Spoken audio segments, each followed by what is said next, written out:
Good afternoon, students. Today I'm going to start the sixth chapter of Indian Economic Development of Class 12 CBSE Economics, and name of this chapter is Rural Development. Okay. So first of all, we'll see that what we are going to study in this chapter. The name of this chapter is Rural Development. Rural Development. Okay. In this chapter, we have to study three things. First thing which we have to study is rural credit. Rural credit. Second thing is agriculture marketing system, and third thing is diversification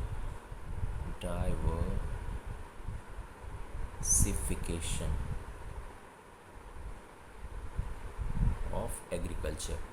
These are the three things which we have to study in this chapter. Now you may ask a question that why these three things we are going to study in this chapter, rural development. Firstly, I'm going to start with rural credit. Rural credit means credit for rural sector. So if more credit is available for rural sector, means people of rural areas will be able to get more and more credit, more and more loans will be available for rural people. If they are getting more and more loans, they will be able to purchase more and more modern agricultural inputs like irrigation facilities, good quality seeds, fertilizers, pesticides, etc. And if rural people are using more and more quantities of these modern agricultural inputs, agriculture production will increase. And as we know that income depends on production, so if production is increasing, income level of rural people will increase, and there will be improvement in their living standard, and there will be development of people of rural areas, and there will be rural development. That is why rural credit is included in this chapter, because for rural development the most important factor which is required is rural credit. Second thing, agriculture marketing system. Agriculture marketing system means marketing of agricultural products. Look, only agriculture production is not sufficient. Suppose because of availability of rural credit, agriculture production has increased up to very high level. There is huge quantity of agricultural products which is being produced, but farmers are not getting appropriate prices. Then that huge agriculture production will become meaningless. Agriculture production बहुत ज़्यादा हो गया because of rural availability of rural credit, but because agriculture marketing system poor है, agriculture marketing system यदि poor है तो farmers को अपने प्रोड्यूस का, अपने प्रोडक्ट्स का अप्रोप्रिएट प्राइस नहीं मिलेगा, और अप्रोप्रिएट प्राइस नहीं मिलेगा तो फार्मर्स को क्या हो जाएगा, लॉस हो जाएगा. तो फार्मर्स को लॉस हो जाएगा तो इस केस में फार्मर्स की इनकम क्या हो जाएगी, डे बाई डे डिक्रीज़ होने लगेगी, और इस तरह से उनका लिविंग स्टैंडर्ड डिक्लाइन होगा और रूरल डेवलपमेंट का टारगेट अचीव नहीं हो पाएगा. So if agriculture marketing system is better in our country, तो एग्रीकल्चरल प्रोडक्ट्स के प्राइसेस बेटर मिलेंगे, फार्मर्स को प्राइसेस बेटर मिलेंगे, तो उनका प्रॉफिट क्या होगा, ज़्यादा होगा. प्रॉफिट ज़्यादा होगा तो फार्मर्स की इनकम क्या हो जाएगी, इंक्रीज़, और इनकम इंक्रीज तो उनका लिविंग स्टैंडर्ड इम्प्रूव्ड और रूरल डेवलपमेंट होगा. Third thing which is required is diversification of agriculture. Look, हमारे कंट्री में फार्मर्स क्या करते हैं, generally they produce traditional agricultural products like food grains, wheat, rice, jowar, bajra, maize. But ये जो traditional agricultural products specially food grains होते हैं, इनके प्राइसेस बहुत ज़्यादा नहीं होते हैं, इनके प्राइसेस हमेशा बहुत लो रहते हैं. दैट इज़ वाई फार्मर्स को बहुत ज़्यादा प्रॉफिट नहीं मिलता है. तो फार्मर्स को प्रॉफिट ज़्यादा चाहिए, तो along with growing food grains they will have to do some more profitable agriculture based activities like poultry farming, animal husbandry, fisheries, production of horticultural crops. यदि ये सारी एक्टिविटीज़ फार्मर्स साथ में करें जो कि मोर प्रॉफिटेबल एक्टिविटीज़ हैं, तो फार्मर्स के प्रॉफिट क्या होंगे, इंक्रीज़ होंगे. प्रॉफिट इंक्रीज़ होने से फार्मर्स की इनकम क्या होगी, इंक्रीज़. इनकम इंक्रीज़ होने से उनके लिविंग स्टैंडर्ड में इंप्रूवमेंट होगा, और इस तरह से रूरल डेवलपमेंट होगा. तो ये three activities, rural credit, agriculture marketing system और diversification of agriculture, these three are very important for rural development. If rural credit is available, agriculture production will increase, and in this way income level in rural areas will increase, and that is why there will be rural development. If agriculture marketing system is highly developed, then farmers will get appropriate prices, reasonable prices, or profitable prices for their agricultural products, or in this way their profit will increase, their income will increase, and there will be improvement in their living standard, and there will be rural development. If there is diversification of agriculture, it means farmers are doing more many more profitable agriculture based activities along with growing food grains like horticulture, fisheries, domestication of animals, poultry farming, and farmers will be getting more and more profit. Their income will increase, and there will be improvement in their living standards, and there will be rural development. So that this is the reason why these three have been included in our syllabus, which we have to study in this chapter. So first of all, we'll see what are the contents of this chapter. In this chapter, we have to study the definition of rural development. What is the technical definition of rural development. Generally तो हम rural development को define कर सकते हैं improvement in living standard of rural people is rural development. But what is the technical definition of rural development, ये हमको देखना है. What are the key issues in rural development, then need and importance of rural credit for rural development, then types of rural credit, then sources of rural credit, then micro credit and self help groups, and then main problems of rural credit. ये सारे topics हम आज वाले video में focus करेंगे. ये सारे topics किससे रिलेटेड हैं? रूरल क्रेडिट से. अभी मैंने स्टार्टिंग में इस चैप्टर के बताया कि इस चैप्टर में 3 थिंग्स हमको पढ़ना है. पहला रूरल क्रेडिट. तो today I will try to cover all the topics related to rural credit. उसके बाद सेकेंड पार्ट में हमको पढ़ना है agriculture marketing system and their main problems and steps taken to remove these problems.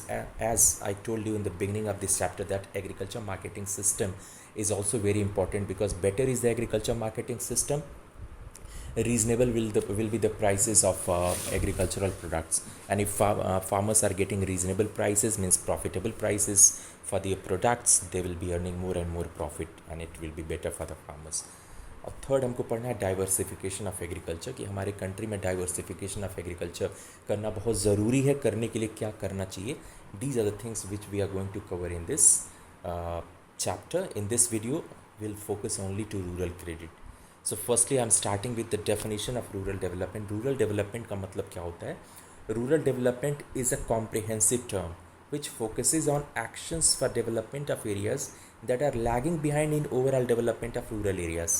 Actually rural development का मतलब ये होता है, रूरल डेवलपमेंट मेनली फोकस करता है, किस पे फोकस करता है? On all those actions. Actions का मतलब on those steps which are required for rural development. Rural development के लिए ऐसे सारे स्टेप्स जो रिक्वायर्ड हैं, but these are lagging behind in overall development of rural areas. मतलब रूरल डेवलपमेंट का मतलब ये होता है कि development of all those things which should have been developed but couldn't be developed by government of India because of some reasons. मतलब rural development में हम स्टडी करते हैं ऐसे सारे स्टेप्स की जो कि गवर्नमेंट को लेना चाहिए था for development of rural areas, but किसी भी कारण से गवर्नमेंट ऑफ इंडिया ने ये सारे स्टेप्स को लिया नहीं. गवर्नमेंट ऑफ इंडिया किसी भी कारण से इन सारे स्टेप्स को नहीं ले पाई. वो सारे स्टेप्स को स्टडी करते हैं under rural development. Okay, means under rural development we study all those steps, all those actions which should have been taken by government of India for rural development, but because of some reasons government of India couldn't take these actions.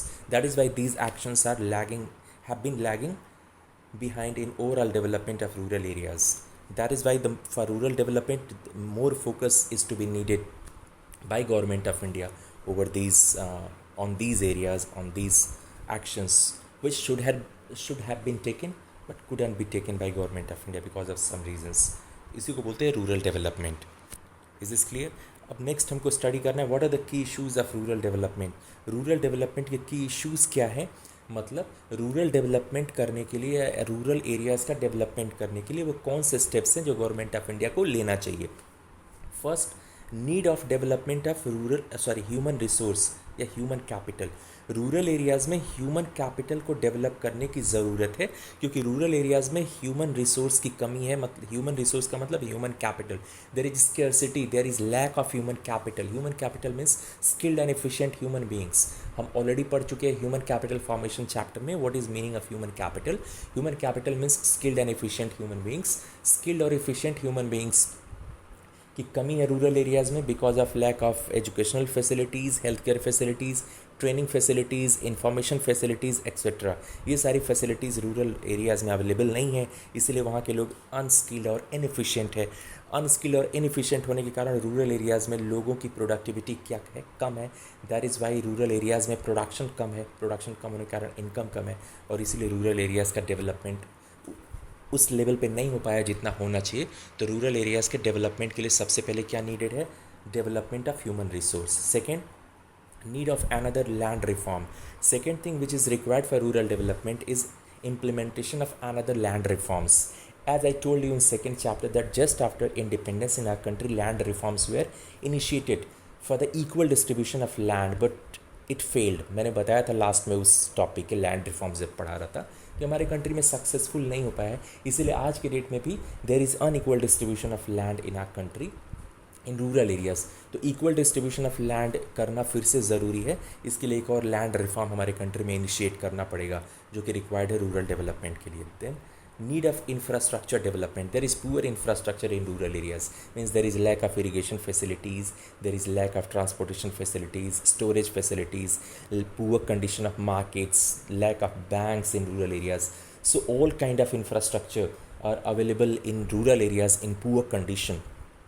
Poor condition में होने के कारण rural areas में infrastructure poor होने के कारण investment कम है, और इन्वेस्टमेंट कम होने के कारण रूरल एरियाज़ में प्रोडक्शन कम है. That is why income is low, and that is why there is low living standard, and rural areas are underdeveloped. So rural areas के डेवलपमेंट के लिए इंफ्रास्ट्रक्चर का इंप्रूवमेंट ज़रूरी है किसी भी एरिया के लिए. ऑब्वियसली आप जानते ही होंगे, इकोनॉमिक्स में आपको कहीं कहीं बताया गया है कि किसी भी एरिया के डेवलपमेंट के लिए एक काम आपको करना है, only develop the infrastructure of that area. Automatically investment will start coming to that area, production will increase in that area, income will increase, and there will be development of that area.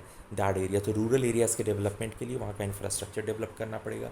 Need of poverty eradication. Rural areas से poverty को remove करने की ज़रूरत है, because poverty is in severe condition in rural areas. So poverty eradication programmes are required to be implemented more effectively in rural areas in more effective manner में इनको implement करना है. And need of diversification of agriculture. Rural areas में generally जो agriculture है वो less profitable है या प्रॉफिटेबल नहीं है, या most of the farmers in loss because they grow generally the traditional crops like jowar, bajra, maize, wheat, rice, और इनके प्राइसेस बहुत लो होते हैं, इतने लो होते हैं कि कॉस्ट ऑफ प्रोडक्शन से भी इनके प्राइसेस कम रहते हैं. That is why most of the farmers in loss. तो फार्मर्स को क्या करना चाहिए? उनको फूड ग्रेन्स के साथ कुछ मोर प्रॉफिटेबल इकोनॉमिक एक्टिविटीज़ भी करनी चाहिए, जैसे हॉर्टिकल्चर हो गया, या फिशरीज़, या एनिमल हस्बेंड्री. तो ये सब यदि करते हैं साथ में ग्रोइंग ऑफ फूड ग्रेन्स के साथ, तो इसको बोलते हैं डाइवर्सिफिकेशन ऑफ एग्रीकल्चर. और यदि फार्मर्स डाइवर्सिफिकेशन ऑफ एग्रीकल्चर करते हैं तो इससे उनका प्रॉफिट बढ़ेगा. प्रॉफिट बढ़ने से उनके लेवल ऑफ इनकम में भी इम्प्रूवमेंट होगा और रूरल डेवलपमेंट होगा. So these are the key issues in rural development. Now we are going to start with rural credit. Rural credit का मतलब क्या होता है? Very simple. It refers to the flow of lending a credit towards rural sector. जो भी loan rural sector को दिया जाता है, रूरल एरियाज़ के लोगों को दिया जाता है, उसको बोलते हैं रूरल क्रेडिट. अब अगला क्वेश्चन ये है कि व्हाट इज़ द इम्पॉर्टेंस और need of rural credit for rural development. Rural development में रूरल क्रेडिट का क्या इंपॉर्टेंस है? अभी इस चैप्टर के बिगनिंग में मैंने आप लोगों को बताया था कि रूरल डेवलपमेंट के लिए क्या ज़रूरी है? Improvement in living standard of rural people.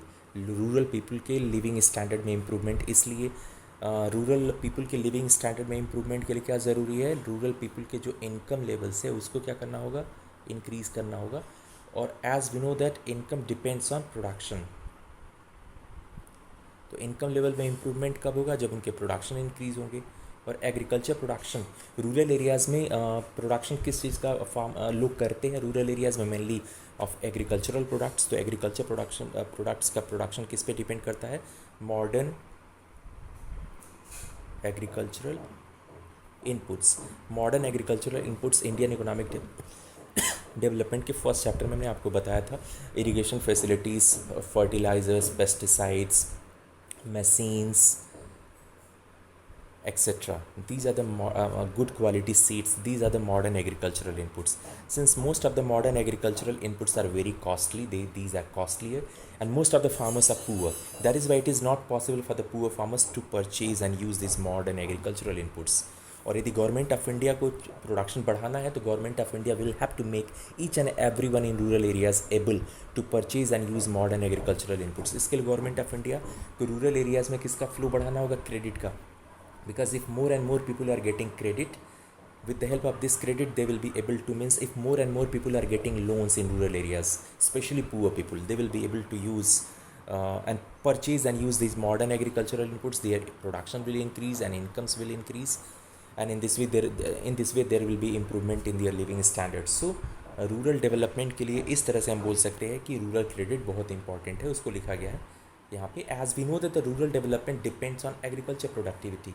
Rural development agricultural productivity पे डिपेंड करता है, and agricultural productivity depends on use of modern agricultural inputs.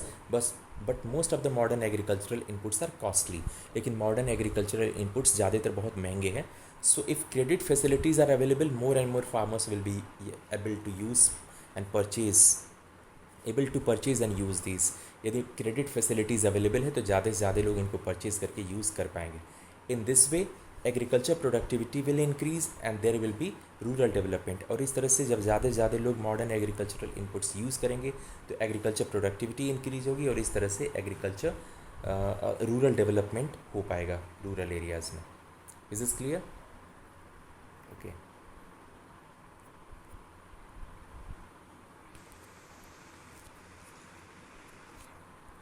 So in this way we can say that rural credit is very important for rural development. Is now we'll see that what are the types of rural credit. जिस तरह से credit 3 तरह का होता है, वैसे rural credit भी 3 तरह का होता है. मैंने मनी एंड बैंकिंग में बताया था कि क्रेडिट जनरली टर्म क्रेडिट 3 तरह का होता है: short term credit, medium term credit and long term credit. Short term credit मतलब रूरल एरियाज़ में जो लोन्स दिए जाते हैं, जो लोन्स लोगों को दिए जाते हैं, वो जनरली 3 तरह के होते हैं: short term, medium term and long term.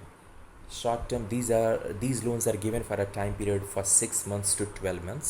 ऐसे लोन्स जो 6 से 12 महीने के टाइम पीरियड के लिए दिया जाता है, within this time period these loans have to be return. इनको बोलते हैं शॉर्ट टर्म लोन्स. ये जनरली किस लिए लिए जाते हैं? Main purpose of these loans are to purchase seeds, fertiliser, pesticides at the time of sowing of seeds. जब बीजों की बुआई का समय आता है तो उस टाइम पे सीड्स, फर्टिलाइजर, पेस्टिसाइड्स खरीदने के लिए शॉर्ट टर्म लोन्स लेते हैं फार्मर्स बैंक से. और जब हार्वेस्टिंग सीजन आता है तो मेन क्रॉप्स मिलती है, उसको बेच के जो पैसा मिलता है उसे अपना लोन रिटर्न कर देते हैं. तो इस पर्पज़ के लिए सीड्स, फर्टिलाइजर, पेस्टिसाइड्स के लिए लॉन्ग पीरियड ऑफ टाइम के लिए लोन नहीं चाहिए, शॉर्ट पीरियड ऑफ टाइम के लिए लोन चाहिए होता है, इसलिए शॉर्ट टर्म लोन्स लिए जाते हैं. Medium term loans, these loans are given for a time period between 12 months to 5 years. All those loans which are to be returned within the time period of 12 months to 5 years are known as medium term loans. इसका purpose क्या होता है? Main purpose of these loans are to purchase light machines. छोटी machines को purchase करना है, या cattle purchase करना है, या इरिगेशन फैसिलिटीज़ डेवलप करना है, तो इसके लिए 5 years तक के लोन दिए जाते हैं. लॉन्ग टर्म लोन्स या long term credits, these loans are given for a time period between 5 years to 20 years. ऐसे लोन्स जिनका रीपेमेंट पीरियड 5 years से 20 years के बीच का होता है, these are long term credit. Main purpose of these loans are to purchase heavy machines and land और heavy machines purchase करने के लिए huge amount of money required होता है. इसलिए इस अमाउंट ऑफ मनी को very short period of time में या मीडियम पीरियड ऑफ टाइम में रिटर्न करना इम्पॉसिबल होता है. इसलिए इन तरह के लोन्स के लिए लॉन्ग टाइम पीरियड के लिए लोन दिया जाता है. इनको बोलते हैं long term credit, long term loans. तो short term loans seeds, fertiliser, pesticides के लिए. Medium term loans light machines या कैटल, काउ, बफेलो परचेज करने के लिए, या इरिगेशन फैसिलिटीज़ के लिए.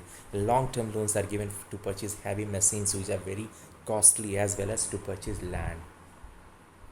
नेक्स्ट, अब हम ये देखेंगे कि रूरल क्रेडिट कहाँ से मिलता है. What are the sources of rural credit. Next हमको पढ़ना है sources of rural credit. Means where the people of rural areas get loans from. कहाँ से रूरल एरियाज़ के लोगों को लोन मिलता है? There are two sources, non institutional sources and institutional sources.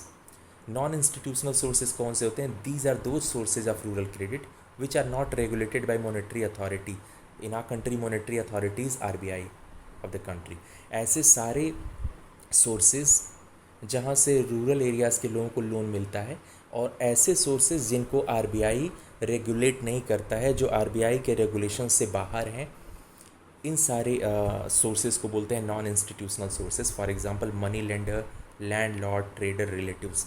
Rural areas में बहुत सारे मनी लेंडर्स होते हैं, साहूकार होते हैं, लैंड लॉर्ड्स होते हैं, बड़े बड़े लैंड के जो ओनर्स होते हैं, या ट्रेडर्स, व्यापारी होते हैं, या गरीब लोगों को लोन देते हैं।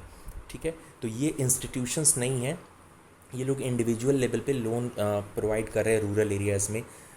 ओके, रूरल एरियाज़ में ये लोन प्रोवाइड कर रहे हैं, और these are not regulated by RBI. इनको बोलते हैं non institutional sources. Whereas these are दो sources, institutional sources, these are those sources of rural credit which are regulated by monetary authority. In our country monetary authority is RBI. ऐसे सारे sources जो monetary authority होता है किसी भी country का, उससे regulated होते हैं हमारे country में by RBI. Like all kind of banks, commercial banks, regional rural banks and cooperative banks. ये तीन तरह के banks होते हैं जो rural areas में इस्टेब्लिश किए गए हैं, क्रेडिट देते हैं। कॉमर्शियल बैंक्स तो रूरल एरियाज़, अर्बन एरियाज़ हर जगह आपको दिखते हैं। अर्बन एरियाज़ में भी हैं, रूरल एरियाज़ में, जैसे state bank of India, union bank of India, Punjab national bank, ICICI bank या एचडीएफसी बैंक, ये हर जगह काम कर रहे हैं। रीजनल रूरल बैंक्स, स्पेशली ये बैंक्स है जो रूरल एरियाज़ में इस्टेब्लिश किए गए हैं, एग्रीकल्चर रिलेटेड एक्टिविटीज़ के लिए लोन देते हैं। ऐसे ही cooperative banks are mainly established in rural areas to provide credit to the people of rural areas. और ये जितने भी सोर्सेज हैं ये सब रेगुलेट किए जाते हैं बाय आरबीआई। इनको बोलते हैं institutional sources of credit. Is this clear? अब जिन भी एरियाज़ में, रूरल एरियाज़ में commercial banks, regional rural banks, cooperative banks available हैं, तो वहाँ के लोग यहीं से लोन लेते हैं। वो नॉन इंस्टीट्यूशनल सोर्सेज के पास नहीं जाते हैं। नॉन इंस्टीट्यूशनल सोर्सेज वहीं पे वर्क कर रहे हैं जहाँ पे इंस्टीट्यूशनल सोर्सेज अवेलेबल नहीं है। मतलब यदि दोनों अवेलेबल हों तो लोग प्रीफर किसको करते हैं? इंस्टीट्यूशनल सोर्सेज को। क्यों? Because non-institutional sources, since these sources are not regulated by monetary authority, so they provide credit for very short time period and very high interest rate.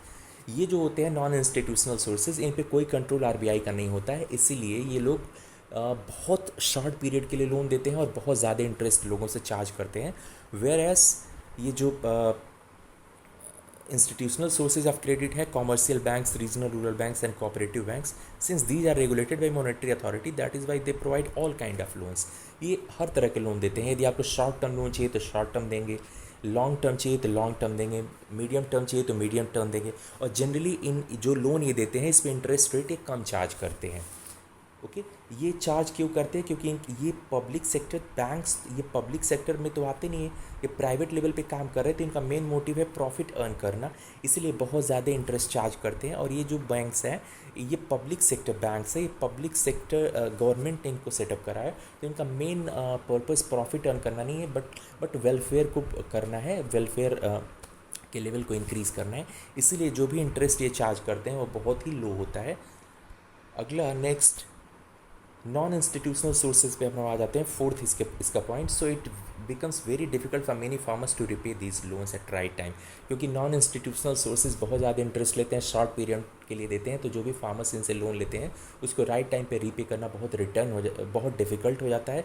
तो अब ये क्या करते हैं non institutional sources? Fifth point, in this situation these non institutional sources of rural credit start exploiting the farmers. ये farmers को loan देते हैं, एग्रीमेंट कर लेते हैं कि विद इन 3 months 4 months जो भी टाइम पीरियड वो लिखे रहते हैं, यदि आप लोन रिटर्न नहीं करेंगे तो जो भी आपके पास एसेट है, या कोई छोटा लैंड का प्लॉट है, या कोई कैटल है, या कोई भी आपके पास एसेट है, वो एसेट ये कर लेंगे capture non institutional sources, money lenders या landlords, if in case farmer is not able to return his or her loan at right time. तो इस तरह से एक्सप्लॉयटेशन करते हैं। जो भी फार्मर्स अपने लोन से राइट टाइम पे रिटर्न नहीं कर पाते हैं, उनकी जो भी प्रॉपर्टीज़ होती है उसको कैप्चर कर लेते हैं। तो इस तरह से non institutional sources of credit क्या करते हैं? Exploitation of farmers and rural people. On the other and institutional sources exploitation नहीं करते, वाई? बिकॉज इन पे इंटरेस्ट रेट बहुत कम रहता है, so it is much easier for farmers to repay these loans. इसमें टाइम पीरियड ज़्यादा भी रहता है, इंटरेस्ट भी कम रहता है, तो मोस्ट ऑफ द फार्मर्स इन लोन्स को रिटर्न कर पाते हैं। So farmers are not exploited by these institutional sources of credit. तो इंस्टीट्यूशनल सोर्सेज ऑफ क्रेडिट से फार्मर्स का एक्सप्लॉयटेशन नहीं होता है। तो अब आपको समझ में आ गया होगा कि इंस्टीट्यूशनल और नॉन इंस्टीट्यूशनल सोर्सेज में से कौन सा सोर्सेज रूरल डेवलपमेंट के लिए फेवरेबल है।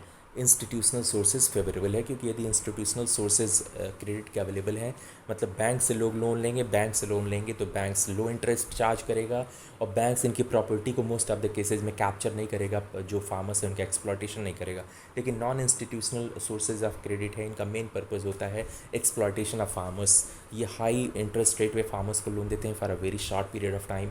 जाहिर सी बात है, most of the farmers are poor, और वो राइट टाइम पे लोन्स अपने रिटर्न नहीं कर पाते, तो उनकी प्रॉपर्टी ये कैप्चर कर लेते हैं। लेकिन यदि फार्मर्स राइट टाइम पे लोन्स अपने बैंक्स से जो लिए हैं, इंस्टीट्यूशनल सोर्सेज से रिटर्न नहीं कर पाते हैं, तो बैंक्स उनको कई चांस देते हैं लोन्स रिटर्न करने के, और कभी न कभी अपना लोन राइट टाइम पे रिटर्न कर लेते हैं और उनका एक्सप्लॉयटेशन नहीं होता है। ओके, अब जब हमारा कंट्री जस्ट इंडिपेंडेंट हुआ था 1950-51 में, तो उस टाइम पे institutional sources of credit rural areas में जनरली अवेलेबल नहीं थे। मतलब spread of commercial banks, regional rural banks and cooperative banks rural areas में सफिशिएंट नहीं था, इसीलिए most of the farmers had to take loans from non institutional sources of credit. That is why contribution of these sources in total rural credit was near about 93%। मतलब total loan जो rural areas में लिया जाता था 1950-51 में, उसका 93% money lenders, landlords या trader से लिया जाता था, and only 7% from institutional sources like commercial banks, region rural bank से लिया जाता था।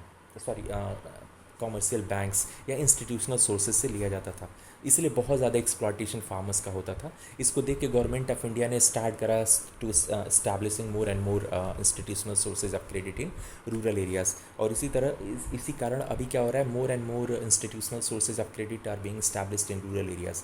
इसलिए एट प्रेजेंट क्या हो गया है, the share of non institutional sources in total rural credit has decrease from 93% to only 40%। ठीक है, अब नॉन इंस्टीट्यूशनल सोर्सेज से लोग लोन केवल 40% लेते हैं, और 60% लोन रूरल एरियाज़ में किससे जाता है, इंस्टीट्यूशनल सोर्सेज से जाता है। देख सकते हैं, in year 1950-51 contribution of these sources, institutional sources was very less, 93% non institutional तो only 7% institutional, whereas at present it has increase up to 60%। 1950-51 में, सॉरी 51-52 में इंस्टीट्यूशनल सोर्सेज का कंट्रीब्यूशन केवल 7% था, अभी कंट्रीब्यूशन बढ़ के हो गया 60%। तो यहाँ से गवर्नमेंट ऑफ इंडिया का एफर्ट आपको दिख रहा होगा कि many efforts have been done by government of India, have been taken by government of India, and because of these efforts now contribution of institutional sources of credit in total rural credit has increased up to 60% from only 7%। 7% से बढ़ के 60% हो गया है। Is this clear? अब हम एक पढ़ेंगे मल्टी एजेंसी अप्रोच। हमारी कंट्री में एक मल्टी एजेंसी अप्रोच इस्टेब्लिश करी गई थी, सॉरी इनिशिएट करी गई थी इन ईयर 1969 में। क्या करने के लिए, रूरल एरियाज़ में इंस्टीट्यूशनल सोर्सेज ऑफ क्रेडिट को डेवलप करने के लिए। और under this approach multi institutional sources of credit were established in rural areas. Multi मतलब एक से ज़्यादा एजेंसी, मतलब institutional sources of credit. Institutional credit provide करने वाली एक से ज़्यादा एजेंसीज़ एक साथ गवर्नमेंट ऑफ इंडिया ने स्टार्ट किया इस्टेब्लिश करना रूरल एरियाज़ में। कौन कौन सी agencies? Commercial banks, regional rural banks and cooperative banks. इसीलिए इस अप्रोच को बोला गया मल्टी एजेंसी अप्रोच। मतलब केवल एक institutional source of credit government of India ने इस्टेब्लिश करना स्टार्ट नहीं किया, मैनी स्टार्ट किया, एक से ज़्यादा एजेंसीज़, एक से ज़्यादा types of institutional sources of credit government of India started establishing in rural areas. That is why this approach was known as multi-agency approach.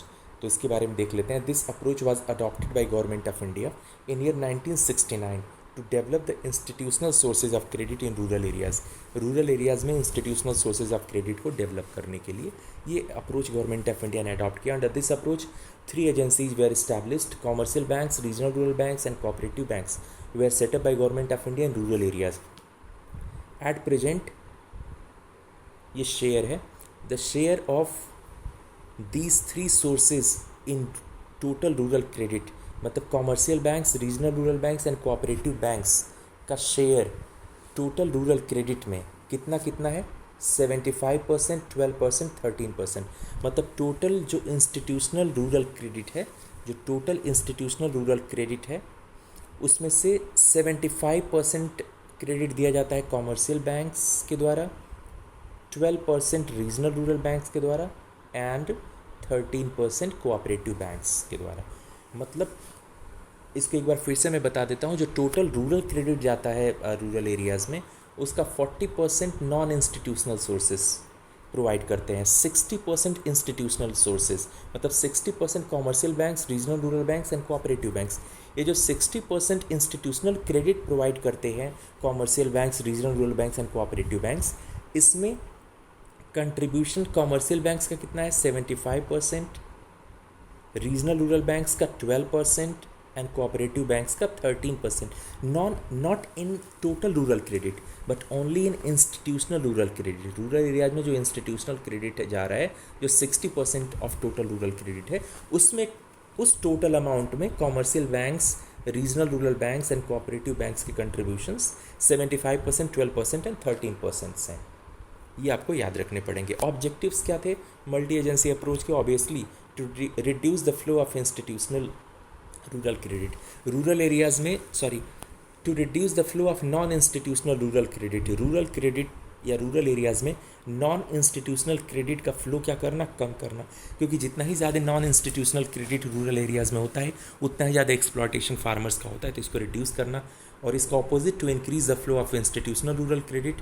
Third, to protect the farmers from the exploitation by the non institutional sources of credit. Multi agency approach implement किया, अब institutional sources of credit बढ़ रहा है, non institutional sources of rural credit decrease हो रहा है, तो अपने आप फार्मर्स का हो रहा है प्रोटेक्शन फ्रॉम द एक्सप्लॉयटेशन। कौन करते थे?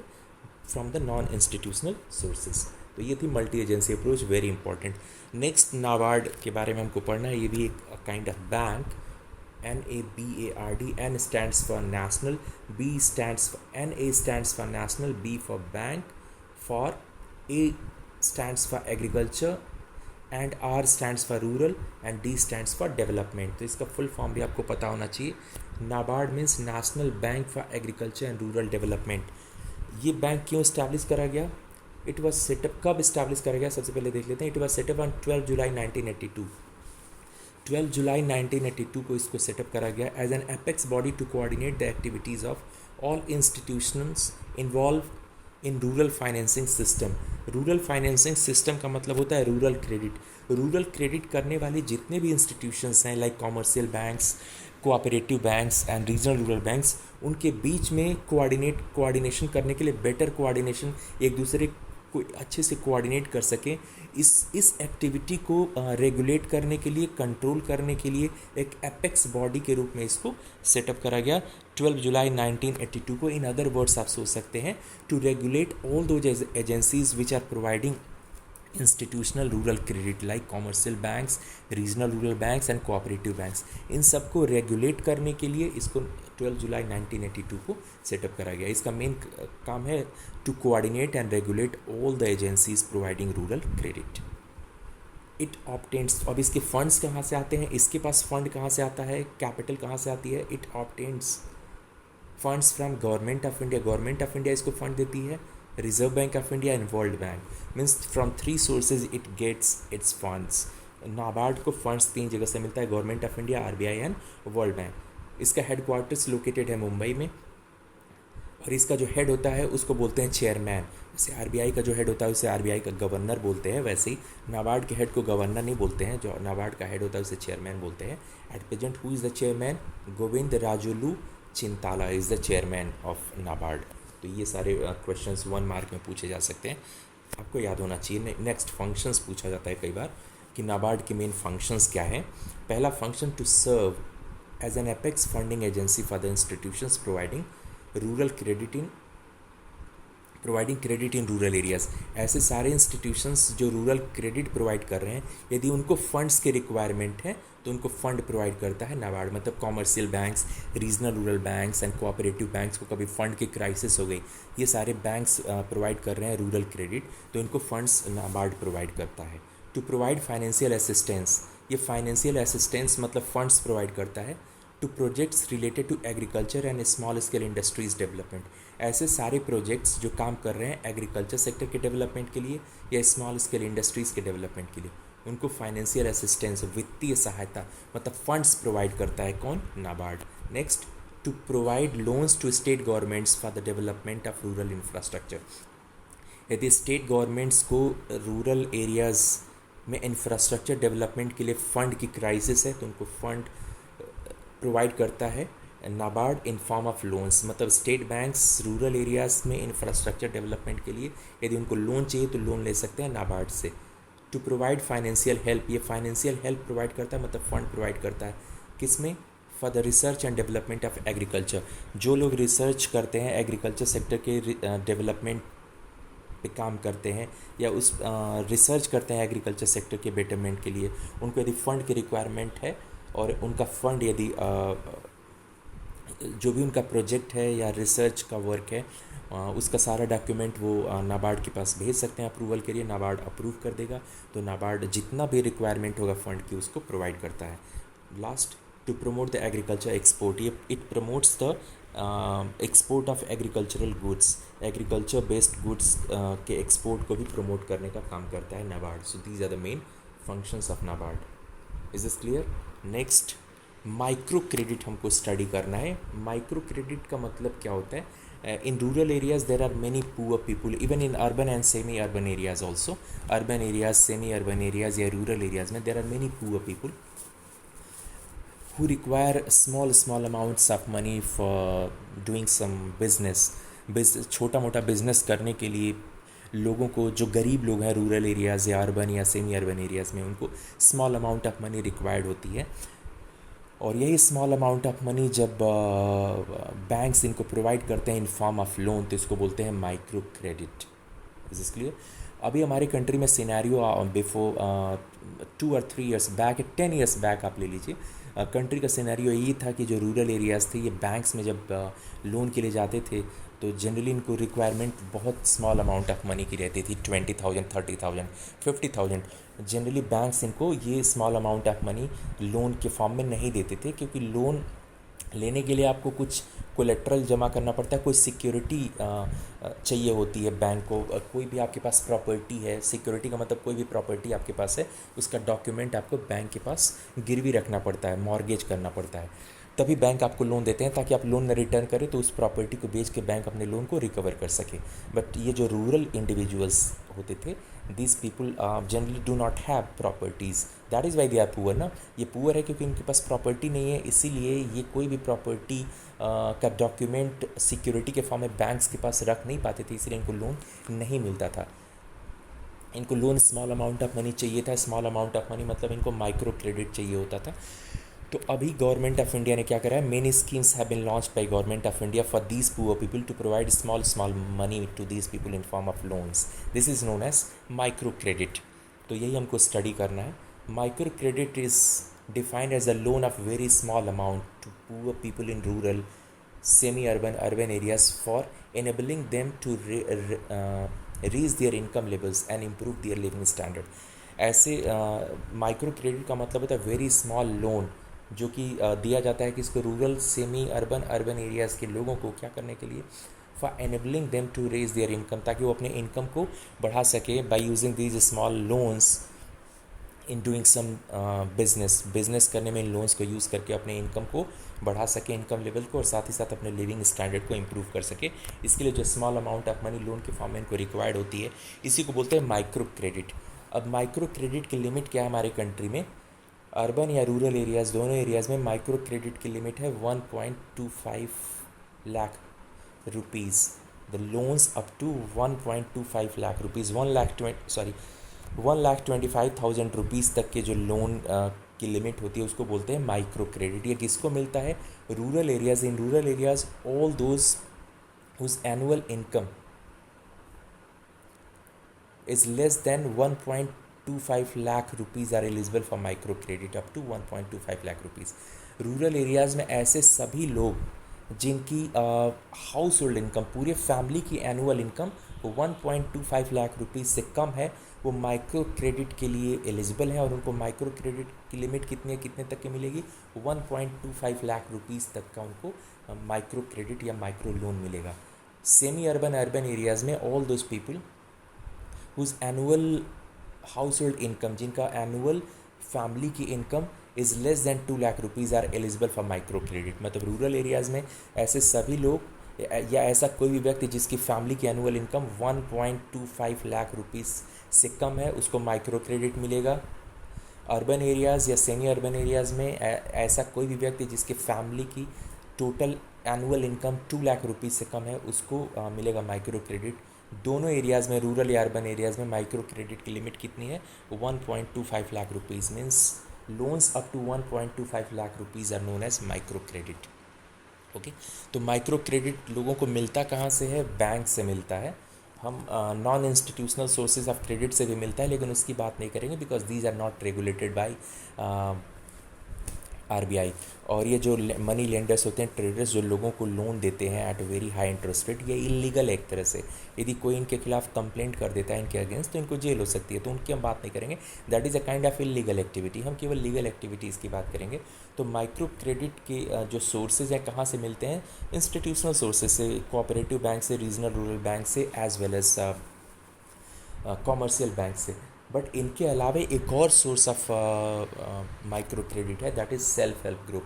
अब self help group is also emerging as a very important source of micro credit. Self help group होता क्या है, इसको स्टडी करते हैं और कैसे इससे फ़ायदे हैं, क्या रूरल डेवलपमेंट में इसका क्या कंट्रीब्यूशन है, या माइक्रो क्रेडिट में क्या इनका कंट्रीब्यूशन है, ये हमको देखना है।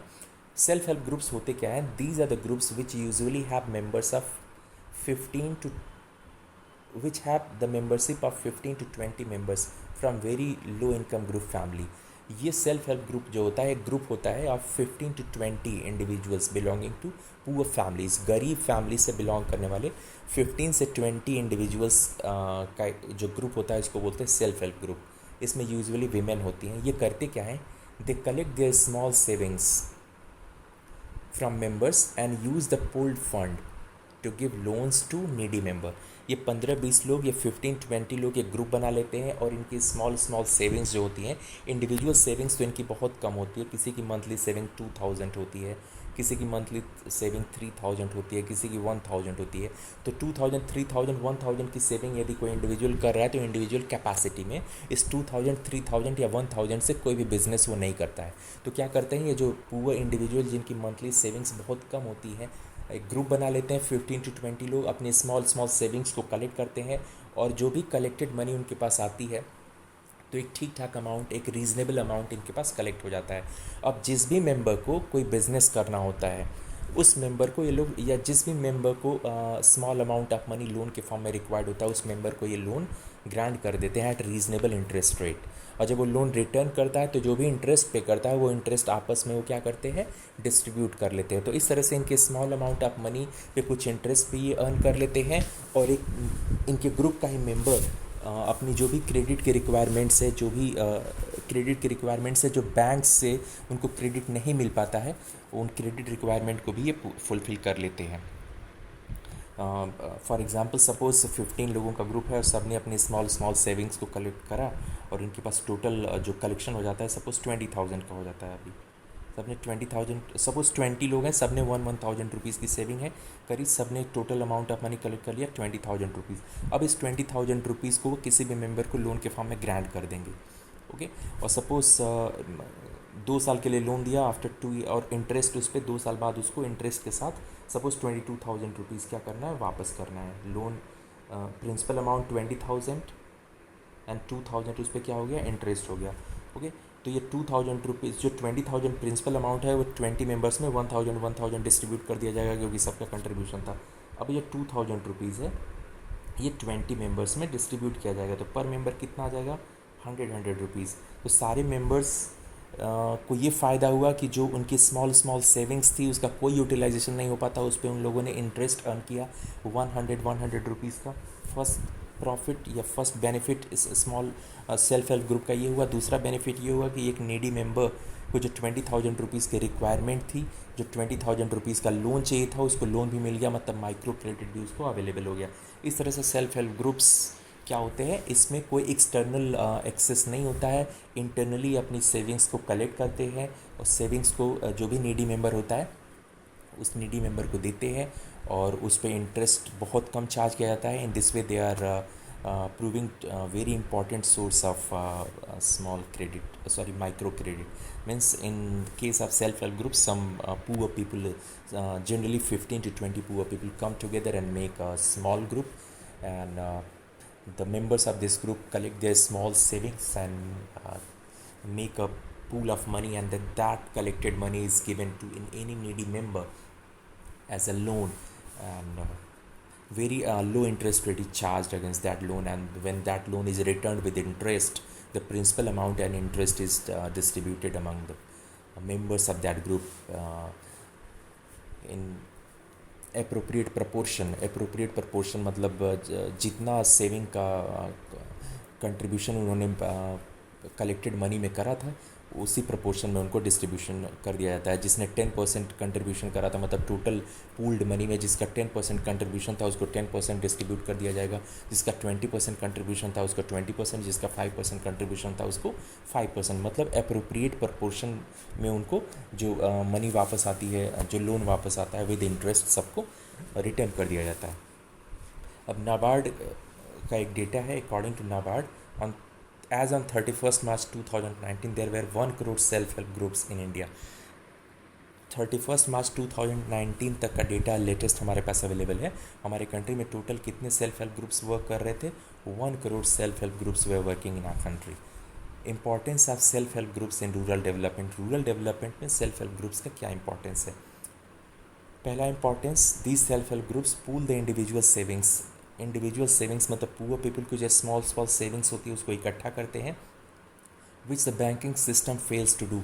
ऐसा बैंकिंग सिस्टम नहीं कर पाता है. बैंकिंग सिस्टम स्मॉल सेविंग्स को कलेक्ट नहीं कर पाता है, लेकिन ये जो सेल्फ हेल्प ग्रुप्स हैं स्मॉल सेविंग्स, इवन 200-300 की सेविंग्स का भी कंट्रीब्यूशन जो भी मेंबर्स अपने सेल्फ हेल्प ग्रुप में करते हैं. Second, availability of bank credit under self help group bank linkage scheme. अभी मैं बताऊंगा अगले स्लाइड में. ईयर 1992 में हमारे कंट्री में नाबार्ड ने एक स्कीम इनिशिएट करी जिसका नाम था self help group bank linkage scheme. तो इस स्कीम के थ्रू इन सेल्फ हेल्प ग्रुप्स को बैंक्स लोन भी देते हैं. मतलब पहले तो सेल्फ हेल्प ग्रुप्स अपने जो स्मॉल सेविंग्स को कलेक्ट करके जो पूल ऑफ मनी बनाते थे, उसी कलेक्टेड मनी को वो यूज़ कर सकते थे कोई भी बिज़नेस करने के लिए. बट अभी क्या हो गया है, self help group bank linkage scheme के अंडर ये जो सेल्फ हेल्प ग्रुप्स हैं, these are eligible for the loans from commercial banks, regional rural banks and cooperative banks.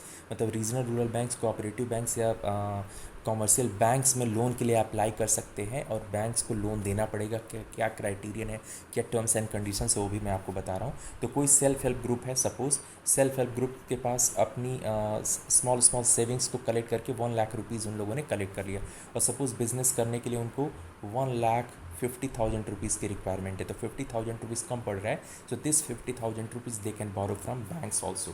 तो बैंक से इनको क्रेडिट ईजिली अवेलेबल है.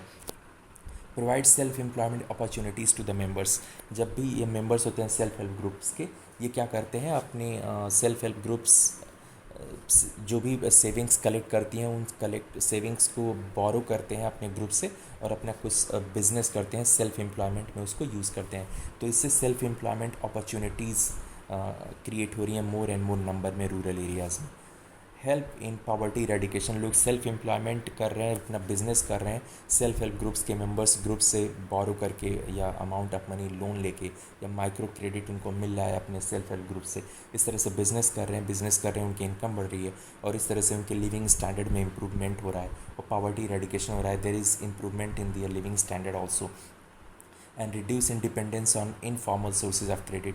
यदि सेल्फ हेल्प ग्रुप्स जिन एरियाज़ में नहीं होते हैं, या जब सेल्फ हेल्प ग्रुप्स का कॉन्सेप्ट नहीं आया था, उस टाइम पर लोगों को स्मॉल क्रेडिट्स या स्मॉल अमाउंट ऑफ मनी यदि लोन्स के फॉर्म में रिक्वायर होता था, तो उनको जाना पड़ता था non institutional sources of credit या इनफॉर्मल सोर्सेज ऑफ क्रेडिट भी इनको बोलते हैं, मनी लेंडर या ट्रेडर्स के पास, और जो कि बाद में इनको एक्सप्लॉइट करना स्टार्ट कर देते थे. तो अब इनका डिपेंडेंस भी इनफॉर्मल सोर्सेज ऑफ क्रेडिट पे कम हो गया है, क्योंकि सेल्फ हेल्प ग्रुप्स प्रोवाइडिंग मतलब micro credit to their members themselves, या स्वयं ही अपने मेंबर्स को क्रेडिट फैसिलिटीज़ अवेलेबल करा रहे हैं। इसीलिए मेंबर्स को अब non institutional sources of credit के लिए डिपेंडेंट नहीं होना पड़ता है।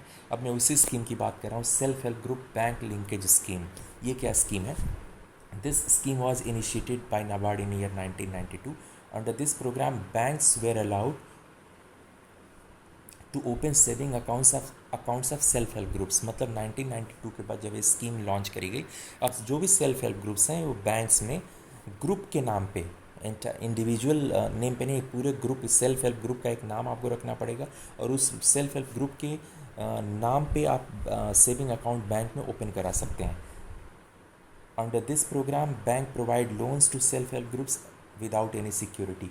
अब जो भी self help group saving accounts bank में रखते हैं वो बैंक इन सेल्फ हेल्प ग्रुप्स को बिना किसी सिक्योरिटी के लोन प्रोवाइड करते हैं। स्टार्टिंग में मैंने बताया था कि माइक्रो क्रेडिट में यही प्रॉब्लम आती थी कि बैंक्स बिना सिक्योरिटी के पुअर लोगों को लोन नहीं देते थे। पुअर लोगों के पास कोई सिक्योरिटी नहीं होती थी क्योंकि उनके पास कोई प्रॉपर्टी नहीं होती थी। तो ऐसे सेल्फ हेल्प ग्रुप्स के जो मेंबर्स होते हैं, पुअर लोग जो होते हैं, जनरली इनके पास कोई सिक्योरिटी बैंक में जमा करने के लिए नहीं होती है लोन के लिए। लेकिन under self help group bank linkage scheme, now there is no need for the self help groups to get loans from banks to offer any security. Self help groups को बैंक से loan लेने के लिए किसी भी security को offer करने की ज़रूरत नहीं होती है। इनको सिक्योरिटी बिना ऑफ़र किए ही लोन मिल जाता है। लोन मिलता कितना है? बैंक का जो बैंक में जो इनका सेविंग अकाउंट होता है उसमें जितना अमाउंट जमा रहता है उसका 4 टाइम्स इनको लोन मिल सकता है। मतलब किसी बैंक में यदि किसी सेल्फ हेल्प ग्रुप ने सेविंग अकाउंट ओपन करके उसमें 10,000 रुपीज़ डिपॉजिट किया है तो इसका 4 टाइम्स 40,000 रुपीज़ तक बिना किसी सिक्योरिटी के बैंक इनको लोन दे सकते हैं। ओके, मतलब डिपॉजिट और लोन का रेशियो कितना होता है? 1:4 का। मतलब जितना ये सेल्फ हेल्प ग्रुप्स बैंक के सेविंग अकाउंट में डिपॉजिट किए रहते हैं उसका 4 टाइम्स लोन इनको मिल जाता है। तो वही मैंने बताया, यदि कोई सेल्फ हेल्प ग्रुप सपोज है उसके पास 40,000 रुपीज़ है, अपने स्मॉल सेविंग को कलेक्ट करके, स्मॉल मेंबर्स की स्मॉल सेविंग्स को कलेक्ट करके 40,000 रुपीज़ का उन्होंने अमाउंट कलेक्ट किया है और सपोज़ इनको बिज़नेस करने के लिए 1,40,000 रुपीज़ चाहिए, तो 1,00,000 रुपीज़ बैंक इनको लोन के फॉर्म में विदाउट एनी गारंटी, क्योंकि 40,000 का 4 टाइम्स बैंक इनको लोन दे सकता है। तो 4 टाइम्स बैंक इनको लोन दे सकता है तो 40,000 ये अपना निकाल लेंगे बैंक से और 4 टाइम्स तक इनको लोन दे सकता है। मतलब बैंक कितना? 1,20,000 तक इनको लोन दे सकता है। तो इनको लोन केवल कितने का चाहिए? 1,00,000 का चाहिए तो 1,00,000 इनको लोन मिल जाएगा। तो टोटल इनको रिक्वायरमेंट कितनी है? 1,40,000। 1,40,000 यूज़ करके बिज़नेस अपना कर सकते हैं और फिर उसके बाद उसके प्रॉफिट से अपना लोन को रिटर्न भी कर सकते हैं। Next, the quantum of loan could be several times the deposit done by the self help groups with bank. वही मैंने बताया कि कितना लोन मिलेगा इनको? सेवरल टाइम्स, जितना उन्होंने बैंक में डिपॉजिट किया है उसका कई गुना ज़्यादा मिल सकता है। कितना गुना? 4 गुना, 4 टाइम्स मिल सकता है जितना बैंक में इन लोगों ने, सेल्फ हेल्प ग्रुप्स ने, अमाउंट ऑफ मनी डिपॉजिट करा है। At present there are near about 74 lakh self help groups under this programme. मतलब हमारी कंट्री में, अभी मैंने स्टार्टिंग में बताया था, total 1 crore self help groups हैं। इसमें से 74,000 self help groups under self help group bank linkage scheme. मतलब 74 लाख सेल्फ हेल्प ग्रुप्स ने बैंक्स में अपना सेविंग अकाउंट ओपन करके और बैंक से अमाउंट ऑफ मनी बोरो करा है। मतलब बैंक से बोरो या माइक्रो क्रेडिट विड्रॉ करने वाले या माइक्रो क्रेडिट लेने वाले टोटल सेल्फ हेल्प ग्रुप्स का नंबर कितना है? Near about 74 lakh self help groups ने बैंक से लोन लिया हुआ है। तो इसका मतलब self help groups easily micro credit borrow कर रहे हैं फ्रॉम बैंक्स। नेक्स्ट हमको पढ़ना है किसान क्रेडिट कार्ड स्कीम। एक हमारे बुक में सिलेबस में डायरेक्टली मेंशन तो नहीं है लेकिन ये रूरल क्रेडिट से रिलेटेड एक स्कीम है, इसीलिए इसको हमको स्टडी कर लेते हैं। किसान क्रेडिट कार्ड स्कीम। द किसान credit card scheme is a credit scheme introduced in August 1998 by National Bank for Agriculture and Rural Development NABARD on the recommendation of R.V. Gupta Committee to provide loans for agriculture needs। Agriculture needs के लिए rural areas के लोगों को credit provide करने के लिए या loan provide करने के लिए इस स्कीम को लॉन्च किया गया था इन अगस्त 1998 में। नाम था किसान क्रेडिट कार्ड स्कीम। किसने करा था इसको? नाबार्ड ने इसको इनिशिएट करा था। किसके रिकमेंडेशन में? R.V. गुप्ता कमेटी ने इसका सुझाव दिया था। अब इसमें किसान क्रेडिट कार्ड स्कीम के अंदर क्या होता है? KCC Kisan credit card farmers को प्रोवाइड करा जाता है। जो किसान क्रेडिट कार्ड होल्डर्स होते हैं उनको मिलता है लोन कहाँ कहाँ से, कॉमर्शियल बैंक से, रीजनल रूरल बैंक से और कोऑपरेटिव बैंक से। 3 एजेंसीज़ हैं which are participating in this scheme. Kisan credit card provide करने वाले फार्मर्स को जो एजेंसीज़ या बैंक्स हमारे कंट्री में वो 3 हैं, commercial banks, regional rural banks and cooperative banks, एक फार्मर्स को किसान क्रेडिट कार्ड इशू करते हैं। और जिस भी किसान को किसान क्रेडिट कार्ड मिल गया रहता है वह बैंक से लोन के लिए एलिजिबल होता है। किस तरह के लोन्स मिलते हैं किसान क्रेडिट कार्ड स्कीम में? Kisan credit card offers credit to farmers in 2 ways. 2 types two types के क्रेडिट ऑफर करे जाते हैं फार्मर्स को अंडर Kisan credit card scheme. So which types of credits are provided under Kisan credit card to the farmers? 2 types of credits, cash credit and term credit। ये दोनों तरह के क्रेडिट्स या दोनों तरह के लोन्स मैं पढ़ा चुका हूँ मनी एंड बैंकिंग में। मनी एंड बैंकिंग में बताया था कि banks offer loans to public. 3 types of loans मैंने बताया था, cash credit, demand loan and short term, long term, medium term loan. इन्हीं short term, long term, medium term loan को बोलते हैं टर्म लोन। ऐसा लोन जिसका टेन्योर फिक्स्ड होता है, उस टाइम पीरियड के अंदर उस लोन को वापस करना होता है, इसको बोलते हैं टर्म लोन। और कैश क्रेडिट मैंने बताया था, in case of cash credit the loan, the amount of money which is sanctioned in form of loan, that is not credited in the saving accounts of the borrowers, but that amount is deposited in a new current account, means the amount of money which is sanctioned against any individual, that amount of money is not given to that individual directly in his or her saving account, but in name of that individual a current account is open and that current account is credited with that amount, and from that account that borrower can withdraw whatever amount he wants to withdraw, and interest is charged only on that amount which is withdrawn for only that time period for which that amount is withdrawn। मतलब cash credit के case में क्या होता है, फिर से मैं recall करा देता हूँ। जो भी अमाउंट ऑफ मनी सैंक्शन करता है इन form of loan, bank suppose 10,000 rupees bank ने लोन के फॉर्म में सैंक्शन कर दिया, तो ये 10,000 रुपीज़ बोरोवर को दिया नहीं जाएगा, उसके सेविंग अकाउंट में नहीं दिया जाएगा, बल्कि बोरोवर के नाम पे एक करंट अकाउंट ओपन करके करंट अकाउंट को 10,000 से क्रेडिट कर दिया जाएगा। अब उसके करंट अकाउंट में 10,000 पड़ा रहेगा। यदि ये अमाउंट विड्रॉ नहीं करता है तो उसको कोई भी इंटरेस्ट नहीं पे करना पड़ेगा। और जितना अमाउंट विड्रॉ करेगा, सपोज उसको 2,000 रुपीज़ की रिक्वायरमेंट है, 2,000 रुपीज़ वो विड्रॉ करा 2 मंथ्स के लिए, तो ओनली 2,000 रुपीज़ पे 2 मंथ्स के लिए इंटरेस्ट उसको पे करना पड़ेगा। और जब ही इस पैसे को वो डिपॉजिट कर देगा उस पर इंटरेस्ट चार्ज होना बंद हो जाएगा। 2 मंथ्स तक इसने विड्रॉ किया रहा 2,000 रुपीज़, 2,000 पे इसको 2 मंथ्स के लिए इंटरेस्ट देना पड़ेगा। अब इसने इस अमाउंट को अगेन डिपॉजिट कर दिया अपने करंट अकाउंट में, तो अब इसके ऊपर कोई भी इंटरेस्ट चार्ज नहीं होगा। इस तरह का जो लोन होता है इसको बोलते हैं cash credit. Term loan short term, long term या मीडियम टर्म के लिए जो भी अमाउंट ऑफ मनी सैंक्शन किया जाता है वो बोरोवर के सेविंग अकाउंट में डिपॉजिट कर दिया जाता है, वो अपने अकॉर्डिंग उसको यूज़ करेगा और जब टेन्योर पूरा होगा उस अमाउंट ऑफ मनी को बैंक को उसे रिटर्न करना होता है।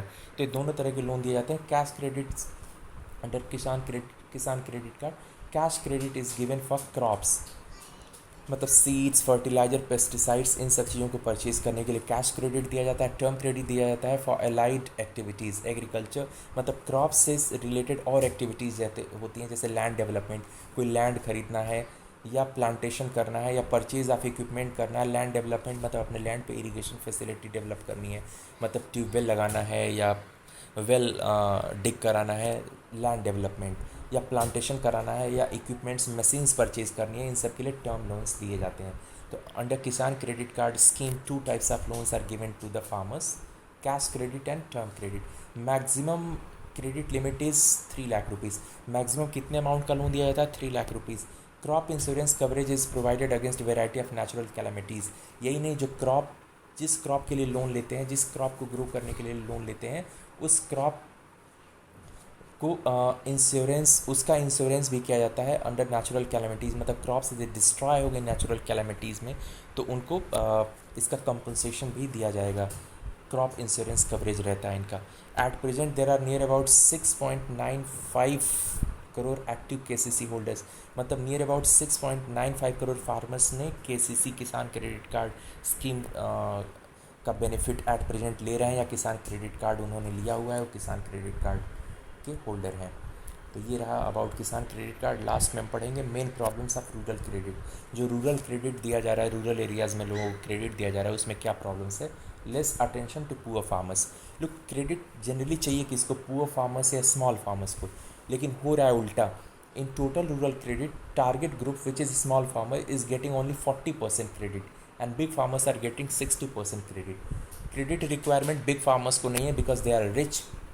क्रेडिट क्यों चाहिए पुअर फार्मर्स को, because poor farmers cannot purchase modern agricultural inputs themselves because they are not having sufficient income, but big farmers are having sufficient income, so without taking loans they can purchase these.